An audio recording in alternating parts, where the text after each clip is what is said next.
Hi, I'm Tom Scioli, author of Space Opera Xanadax Across the Unknown Dimensions of the Galaxy, currently in stores from Image Comics. I'm also the author of The Twilight Zone, Issue 2. My Twilight Zone story is going to be coming out pretty soon, next month, November 19th, so be on the lookout for that from IDW. And I'm also the author of Godzilla's Monsterpiece Theater, now in a handsome trade paperback from IDW. I'm Matt Zeoli. It's almost becoming like director's cut month or whatever, because we did a couple videos about the excellent Captain America director's cut. I guess I don't know if director's cut's quite the right way, work print or whatever. I guess a director's cut maybe comes a couple steps after your work print, but so I picked up the director's cut of Legend, Ridley Scott's Legend, a movie I'd seen a bunch of times, like years and years ago. It's been at least 10 years since the last time I saw it, but when I saw the director's cut, I had to grab it, and it never, like, we've also done a lot of Ridley Scott content on here. Yes. And it never quite registered to me that was a Ridley Scott movie. And I was like, oh wait, okay, Legend, this fantasy movie that I liked a lot when I was a kid, is also a Ridley Scott movie, and just let's check it out as like part of his larger body of work. I haven't seen it in 20 years. 20 years. Okay, I believe it, because again, it was just kind of there. It was like there were a bunch of these kind of fantasy movies in the 80s. And I was talking to somebody about this movie, and I was saying, oh yeah, Legend. They're like, oh yeah, I love it. David Bowie's great in that. And I'm like, no. Like, I can see why you make that jump, because it's in that kind of grouping. But I think the same cinematographer did Labyrinth. Okay, yeah. I mean, it feels like it could be like a sequel or a prequel, or and yet, like, at this time, I mean, Dungeons and Dragons was huge, so it was kind of like you wanted like a movie you wanted that Dungeons and Dragons experience in a movie. And so there are some attempts at it, Krull. Oh my god. But this one feels like, at the time, it was sort of the closest thing, because there's like a little team that comes together, and they're all like from different walks of life, and to rescue a princess, which I guess wasn't quite a cliche by that point. And then it involves going underground and having to, like, figure out your way through this labyrinth and defeating like an end boss with some like puzzle solving elements. Tom Cruise didn't, like, I don't know what's the word to use. He like denies this movie, or he like, really? He doesn't claim this movie. Interesting. Like, yeah, he won't mention it. He'll say, "Oh, my first movie was this. My second one was this. And like, we'll skip." He kind of micro disavows this. It might have something to do with scenes removed against his will or something. Okay. And it might have shown up in the director's cut. I'm not sure what those are. But... Yeah, because right now at Total Recall Studios, we're playing the theatrical cut, which is interesting because I had just seen the director's cut, but I didn't have enough of a recollection of the theatrical cut to sort of note the changes. But I have noticed some changes already, because in the theatrical version, they use some shots of like the dungeon and the sort of like this like cannibalistic torture room. Those shots show up later in the movie, but they show those up front, and you see Tim Curry's devil character in that opening in the theatrical cut. In the director's cut, you don't see him. You're in his room, and he's talking and he's directing and telling, but you don't see his face. Like, they save that reveal for later. You see his hands and his fingers and stuff, and he calls this like orc or whatever to come in, and he tells the orc all this stuff to do, and that that's like fleshed out a lot more in the director's cut. Like, the director's cut, where in this they're like, okay, we want to show you this monster up front. We don't want this scene where he's telling the orc what to do to linger too long. The director's cut is very hypnotic. Like, it kind of lets you soak in its world a little longer, and kind of, you spend more time, and so you get this almost dreamlike rhythm. That's awesome. It is a really dreamlike movie. This one's 80 minutes long, 86. Okay. So it's kind of like, it's tight. It's tight and like ripping, like where that one you can luxuriate in that. Oh, Tom, the soundtrack is a big difference. Okay. The theatrical cut has Tangerine Dream, Mm-hmm. where I don't know what it sounds like, but Jerry Goldsmith has the soundtrack to the director's cut. Okay. And they're like two like huge different sounds. Yeah, this does seem like this moves a lot faster. This like, I mean, I've always liked this movie, but like I was really into the director's cut. Like I was, and watching this one now, it is kind of moving along a little. You luxuriate in its world, and I don't know what Ridley Scott's thoughts are about this like theatrical version, but he really was making a statement with the with like his version, and a lot of the shots, like these opening scenes in this forest, it's like this magical forest. Legend is like a really good name for it, because it like everything about this feels not quite real and legendary, and pumped up. But these shots early on, it's spring, but it's almost like the ultimate spring, where pollen is thick. Pollen's just blowing around everywhere, and that kind of cinematography is not easy to, like, that's really hard, like, because it would be so much easier to just film it, whatever, but it's like they obviously have some kind of machine constantly blowing this like pollen around just to show how, and springtime and it's gorgeous. Yeah. Like we watch, a lot of movies here in Total Recall Studios. I was watching this, I'm just thinking the entire time, how the hell did they make this movie? Right. Like this is blowing my, like... Yeah, there's tremendous depth that's, again, created by having all this stuff just kind of blowing around. And it's like sort of consistent throughout this. And so then when, the sort of, dark magic starts to happen and the world goes into, like an eternal winter, it, like, all that goes away. And it makes like a really, like, it's really jarring. When, chilled to the bone. And the special effects were done by Rob Bottin, who did the Thing special effects. So, like, when you see those orcs and goblins, like, sopping wet, they look just so gross. Yeah, I can see what the thought was with the theatrical cut versus the director's cut, is just kind of like, okay, don't bore us, get to the chorus. Yeah. Like, just cut to the chase. But again, he's creating this kind of, a mood and a statement, and again, like a hypnosis that kind of draws you in, and it really, like, they are kind of dousing some cold water on it. This is we are so far into the movie now compared to the director's cut. Tom Cruise kind of plays like the wild boy of the forest, or what, he's like, I guess kind of Peter Pan, kind of sort of uncivilized, Tarzan-ish a little bit, and he's got maybe the reason Tom Cruise disavows it is because he's got his, like, he doesn't have his Hollywood choppers yet. He's got, some, like teeth, like a regular person. Human. Yeah, but he's a little bit wild, a little bit dangerous, and there's this whole long, like, exchange that they have where they're kind of talking and flirting and going back and forth, and that's just gone, like, that they just cut that right out. Of course, in Tom Cruise true fashion, he's like doing all his own stunts, like all the diving and water work. When he dives from that, like, 50-foot, like, cliff, that's Tom Cruise diving into, like, alligator infested water. Yeah, because there's a lot of sort of water work in this. Oh, and Mia Sara discovered, this is her first movie discovered by Ridley. Oh, okay. So yeah, she's in Ferris Bueller's Day Off. Yeah, plays Sloane. And the Van Damme's love interest in Time Cop is where I first saw her. Okay. It's also interesting looking at this, because I don't know what immediately preceded this in Ridley Scott's filmography, but it's kind of like, he did Alien, like a genre piece, like he did Alien, this like dark, scary, dystopian kind of like future kind of, space opera kind of thing.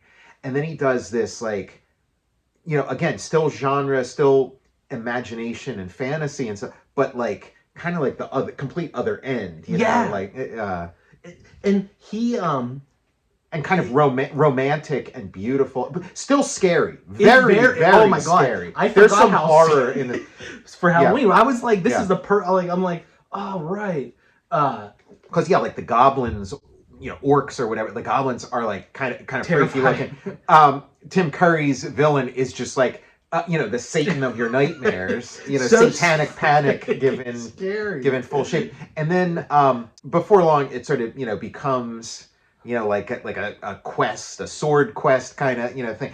But when they start sort of setting out, they're in this haunted swamp or whatever, man. and there's this like sea hag, scared the shit out of sea me. witch or whatever, who's like terrible, and it's all practical effects. So my God. it's like this like weird half machine, this animatronic sea witch kind of character, and it's like, oh my, it's terrifying. Like how's like not just how's Tom Cruise's character not shitting his pants, but how's the actor Tom Cruise himself not shitting his pants? Like I would be terrified. Like, dude, I know it's fake, I know it's a movie set, but this thing is terrifying. And she's like, I'm going to eat you, and he's like, oh, but you're so beautiful, don't eat me. He's turning on his TC charm, Ridley Scott, he was trying to get Dune off the ground. Okay. And he failed at getting that going right before this. Mm-hmm. So he was in like fantasy mode. Yeah, I mean, and this is kind of like, again, like I don't know if Ridley Scott ever threw his hat into the Lord of the Rings ring or whatever, but it's kind of it's kind of in that vein. It's in that vein, yeah. Also very 80s because it's got like unicorns. Oh, of course. They look great. Or these the best unicorns on film? There is a timeless quality to this, and it does have all the marks of like a patient filmmaker, a filmmaker with vision, a filmmaker who is sort of obsessed with texture and mood and depth, and like it's just a really well put together movie. Like look at the depth on that. Yeah. Like man, and then every shot beautiful. There's more of the pollen just blowing around and having it match up with everything thematically. It's like I hadn't seen this for the first time till I was in like college. Okay. So it was never like with me when I was little. See, they used to run it on TV a lot. So I saw it on TV a bunch when I was a kid. I don't think we ever rented it. I certainly never saw it in the theater, but it was just something that was on TV, and I liked it a lot. Again, it was like it was a little bit kind of video game-ish, kind of like Zork or whatever, because there are puzzles there, and there's like one puzzle in particular that I liked as a kid, and I thought like, oh yeah, this would work great in like a Zork, like a text adventure or something where this like Satan figure, this villain, and he lives underground, and like light, would kill him or whatever, and so how do we get like sunlight would kill him? So how do we get sunlight into this dungeon environment? So then they get like a series of like plates, metal shields, like, and then kind of keep angling them to get a little, all the way to the top. Tim Curry, what an incredible look! Like that's the thing that like I had always remembered from this. Yeah, oh yeah, that's definitely that's the icon from this, and again like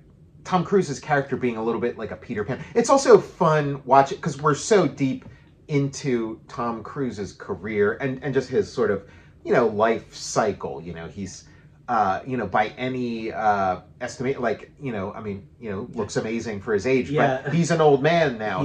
Seeing him as like the young sort of Peter Pan character in this, and the Peter Pan comparison is pretty apt because also there's sort of like a Tinkerbell in this too. There's like a little sprite who's she's in love with Tom Cruise's character the same way that Tinkerbell was in love with Peter Pan, and she's kind of jealous of the princess, like his real love. She's jealous of her and kind of doesn't want to help him rescue her. Like she's kind of torn because it's like she likes Tom Cruise and she wants to help him, but she doesn't want to help him save this princess. And then it goes to winter. So like the winter looks great. It's as intense and evocative as the spring, but like representing a completely different time. These sets are amazing. Filmed at Pinewood Studios. That's another thing. Like so, it goes into the winter and it shows you how horribly,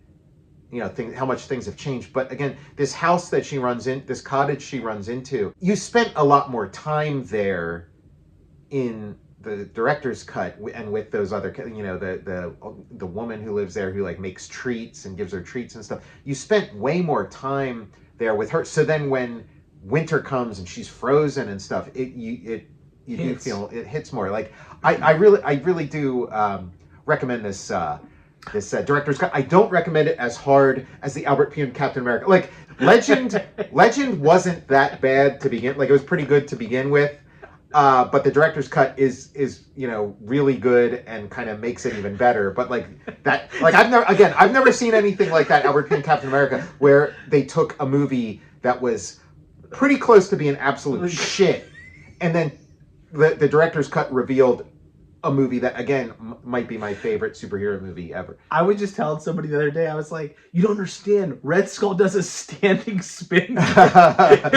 There's like 3 sort of orc characters. You also spend a lot more time with them and get to know, like, they're kind of funny and interesting, and each one's a different, you know, each one's got a different personality. And then there's kind of like an interesting reveal with one of them, which again kind of lands a lot better when you're, you know, spending a little more time with them. And they really stalk those unicorns and like the princess by extension. They sort of really stalk them in the director's cut. Also, on Tom Cruise's in his party, you get the Gwildor himself, Billy Barty is part of it. It's got to be so hard, like just second by second. This must be a really difficult movie to make because, again, you need all this stuff blowing. You have this tremendous depth of field, things in the extreme foreground. Like, everything's got to be great. Like, how many takes do they have to say, oh, forget it, you know, a little mound of snow fell off in the background. Like, doesn't it seem like... It's inconceivable how, like... Think about how short the theatrical cut is. You would almost think, like, oh, that's all the footage they were able to get. Because it is, like, look, there's smoke going in the background. This is... The guy has like a live torch. Like... I mean, I haven't seen a movie with this kind of, like, this amazing look. I haven't seen a movie that looks like this in years. Like, I don't think they make movies like this anymore. No, I'm just like in awe of the craft. And with no CGI. And again, the story, it's a good story. It pulls you in. I think it's like what might have made it more of a hit, and again, I don't know if this was a hit or a flop or whatever, but I think what might have made it more of like a stone cold classic would have been just if the characters were a little bit more likable. I think maybe that's what they were kind of trying, like. But again, it's, you know, that's kind of a thin criticism of something. Again, but you know, again, if you want something to catch on, you kind of, you know. I heard there's I was, you know, looking around a little bit. Apparently there's also a third cut, a European cut of the movie. Oh, okay. So there's a third version. Interesting. But the thing is that in the DVD, like, there's a new Arrow DVD release. Mm-hmm. The European cut's not on there because 20th Century Fox had the international rights. Okay. And then when Disney bought Fox, Disney has the international version of Legend. Isn't that insane? Yeah, all this corporate stuff. So then there's this character who's kind of like his, you know, magical mentor or whatever, you know, his sort of magical, the guy who sort of leads Tom Cruise on his little quest. And he's called the Gump. And he's sort of, sort of this like elf character. Like, he looks like Pip the Troll from Jim Starlin's Adam Warlock comics, but the actor also looks like Malcolm in the Middle. He does. Holy shit, it's Frankie Muniz. This is a few years too early for that to be Frankie Muniz, but yeah, it does, you know. That's amazing. Hey TC, you're not the boss of me. He has his little party, and they go on this dungeon adventure. It's very scary. There is some fun sword play. There's I think another part that felt to me like, oh, this has got to be like director's cut stuff, is it's got like a Orpheus. It's got a little bit of like mythological stuff where, you know, like where Hades brings, you know, like a princess into his dark underworld and tries to seduce her and stuff. And so there's that going on. And so like the princess kind of becomes like this goth. She becomes like a goth princess, and you're not sure, like, is she becoming, you know, is she going over to the dark side, or is she just sort of, you know, playing along? Like, you know, that's sort of up in the air. through the movie. But there's like a scene that I remember watching this as a kid, and there's a scene where, she's wearing her regular clothes, and then this like mannequin starts dancing, and this mannequin's wearing, this like dark outfit, and just sort of dances, and then like crashes into her, and then suddenly she's in this like dark outfit. But in the director's cut, it kind of goes on a lot. Like it becomes this whole dance where the mannequin's dancing, and then she's dancing, and they're sort of, that's really cool. Twirling around the room and sort of chasing each other, and this and then, so again, it's like they were probably like, hey, come on, pick up the pace. I can feel, I can feel people walking out. I didn't even realize. I thought I was hip to all Tom Cruise's, filmography up to the early 2000s, and then like I saw this on the shelf. Yeah. In like the video store, and I was gonna buy it. Like I came to this so late. Yeah, that is interesting, because to me this was a staple. This was, just sort of again like part of that diet of, there'd be Legend, Labyrinth, The Neverending Story. Those two are on it. Like all the, it was just part of that body of like if you're in, it's the 80s. Or in the 90s, it's still on TV, but it's like the 80s, and you're in the mood for that kind of fantasy, Lord of the Rings, Dungeons and Dragons kind of thing.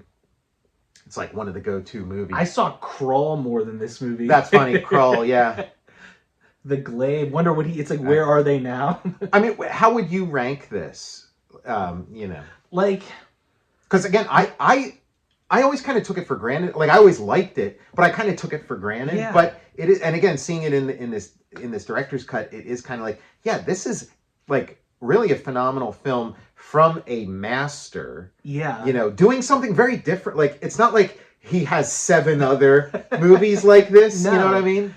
Yeah, like I would put this in the top of Ridley Scott's filmography. Yeah, he was really going for something, and I mean my like what I get from this is it wasn't, it didn't do great things. I mean, I guess also people were probably like waiting for, hey, when are you going to do another Alien movie? When has he done something similar? Did he ever come back to this like style? Yeah, I can't think of any. Again, so I think it is like, again, a master of his craft or a master of his art form, because he's not like, oh, I'm the guy who does this kind of movie, or I'm the guy who does this kind of, it's like, okay, I did this, and now I'm going to do this. And I'm going to do this like the best that I can, and using all the tools that make the most sense for this sort of thing. Like it really does create a very immersive fantasy world.